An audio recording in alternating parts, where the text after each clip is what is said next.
सीमा भागातील महाराष्ट्र एकीकरण समितीचे अध्यक्ष व पदाधिकारी मंडळी आज भारताचे गृहमंत्री माननीय अमित शाह यांची सीमा प्रश्नासंबंधी भूमिका मांडण्यासाठी कोल्हापूरला येत होते।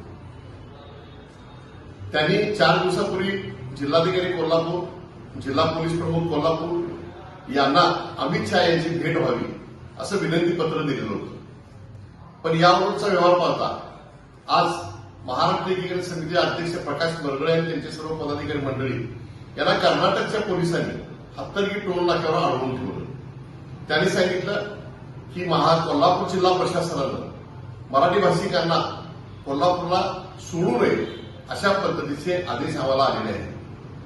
त्यातील काही मंडळी आजरामार्गे मालोजी ऑस्ट्रेलियर माजी महापौर आणि काही समितीचे लोक हे कोल्हापूरला आले। त्यांनी भेट घेण्याचा प्रयत्न केला, पण महाराष्ट्राचे आणि कर्नाटकाचे समन्वय मंत्री चंद्रकांत दादा पाटील असतील, शंभूराजे देसाई असतील यांनी कोणत्याही प्रकारची यामध्ये दखल घेतली नाही।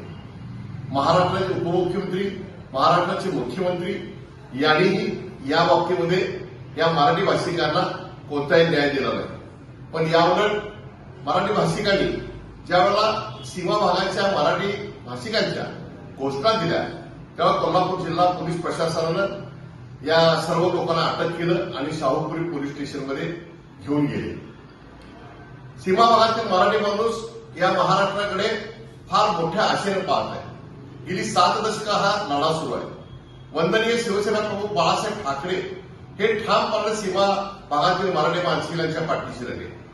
त्याचबरोबर शिवसेना पक्षप्रमुख उद्धव बाळासाहेब ठाकरे यांनी वेळोवेळी मराठी भाषिकांना पाठिंबा देण्याचा, त्यांचा न्याय देण्याचा प्रयत्न केला। पण महाराष्ट्र शासन एका बाजूला म्हणतं की मराठी भाषिकांच्या बरोबर आम्ही आहोत, मग आज त्यांचं प्रेम कुठे गेलं मराठी भाषिकांचं? आणि आज या ठिकाणी हे लोक खूप निराश झालेले आहेत। हा लढा सुरू आहे, लढा सुरू राहणार आहे। या लोकांना 865 गावातील लोकांना महाराष्ट्रामध्ये यायचं आहे। शिवसेना पक्षप्रमुख उद्धव बाळासाहेब ठाकरे यांच्या आदेशाने आम्ही कोल्हापूर जिल्ह्यातील आणि महाराष्ट्रातील तमाम शिवसैनिक हे मराठी भाषिकांच्या पाठीशी आहोत। यापुढेही आम्ही त्यांच्या पाठीशी राहणार आहोत। पण आज महाराष्ट्र शासनानं ज्या पद्धतीनं मराठी भाषिकांना एक दुय्यम प्रकारची वागणूक दिली, या गोष्टीचा आम्ही आज या ठिकाणी आमच्या पक्षाच्या वतीनं निषेध व्यक्त करतो। पण काही हो, ही लढाई सुरू राहील आणि या लढाईमध्ये शिवसेना उद्धव बाळासाहेब ठाकरे पक्ष ताकदीने आणि जिद्दीने उतरेल।